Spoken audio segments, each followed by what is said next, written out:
کعبے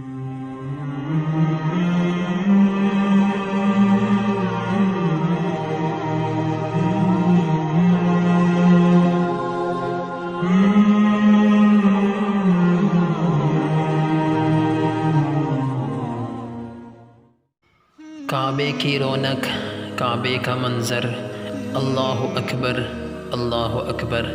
معزز سامعین، آج کے اس دور میں حضرت انسان قیامت کی نشانیوں کو اپنے آنکھوں سے ہوتے ہوئے دیکھ رہا ہے۔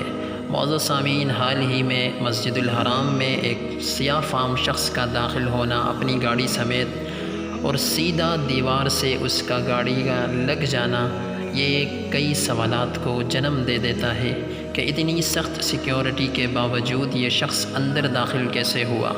معزز سامعین، اللہ تعالیٰ جس طرح اپنے قرآن میں فرماتے ہیں اِنَّا نَحْنُ نَزَّلْنَا الذِّكْرَ وَإِنَّا لَهُ لَحَافِظُونَ، کہ ہم ہی نے قرآن مجید کو نازل کیا اور ہم ہی اس کے حفاظت کرنے والے ہیں۔ معزز سامعین، جس طرح اللہ تعالیٰ نے قرآن کا ذمہ خود اپنے اوپر لیا ہے، اسی طرح اللہ تعالیٰ بیت اللہ کی بھی حفاظت خود ہی کرتا ہے اور براہ راست اللہ تعالیٰ اس کی حفاظت فرماتے ہیں۔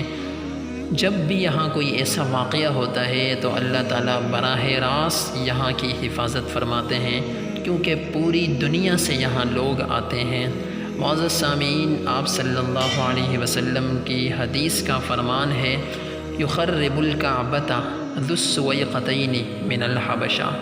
آپ صلی اللہ علیہ وسلم کا ارشاد گرامی ہے کہ قرب قیامت کے دور میں ایک ٹیڑھی پنڈلیوں والا، چھوٹی پنڈلیوں والا جو حبشہ سے تعلق رکھتا ہوگا، وہ آئے گا اور بیت اللہ کو گرائے گا۔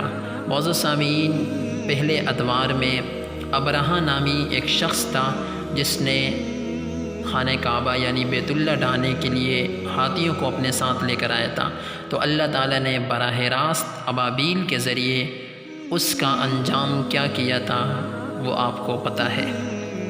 معزز سامعین، سورہ فیل میں اس کا ذکر ہے کہ الم تر کیف فعل ربک باصحاب الفیل وارسل علیہم طیرا ابابیل، یعنی ابابیل کے ذریعے اللہ تعالیٰ نے بہت بڑے بڑے ہاتھیوں کو ختم کر دیا۔ معزز سامعین، جو انسان بھی بیت اللہ یعنی خانہ کعبہ کو گرانے کی نیت سے یہاں یا وہاں شر اور فساد کے لیے جو یہاں آتا ہے تو وہ ذلیل اور رسوا ہو جاتا ہے۔ در حقیقت اللہ تعالیٰ کا گھر باقی تھا، باقی ہے اور باقی رہے گا۔ معزز سامعین، جیسے ہی یہ شخص داخل ہوا تو اس کی گاڑی دیوار سے ٹکرا کر رک گئی اور وہاں جو سیکورٹی تھی انہوں نے جائے وقوع پر پہنچ کر اس شخص کو پکڑ لیا۔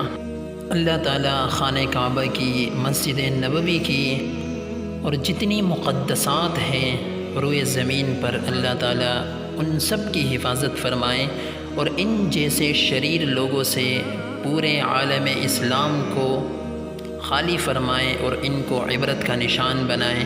السلام علیکم ورحمۃ اللہ وبرکاتہ۔